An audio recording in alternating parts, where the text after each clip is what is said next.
শর্ত একে বলি তবে, আমার দিদির গুণের বহর। বেলা 10টায় ঘুম ভাঙে তার, দুপুর 12টায় মাটিতে পদার্পণ। জামাই বাবু, আমার দিদিকে একটু ঘুমাতে দিও। খবরদার কাঁচা ঘুম ভাঙিও না, ওর রাগে তুমি হয়ে যাবে ভস্য। শর্ত 2 দিদি আমার লেটুস বড্ড ভীষণ, 10টা বলে 12টায় যাবে, ওই ওর ধরন। জামাই বাবু একটুখানি অ্যাডজাস্ট করে নিও, তোমার হাতের ঘড়ির কাঁটা স্লো করেই রেখো।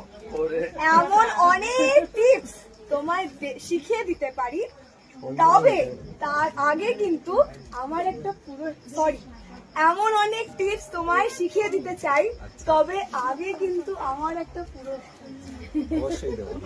ছোট্ট একটা শালি, তোমার দৌড়াদৌড়ি করো না। জামাই বাবু, শালির কথার মাঝে কেউ কথা বলো না। এবার আদরের জামাই বাবু হাত ছাড়িয়ে নাও, 11,111 টাকা খুশি মনে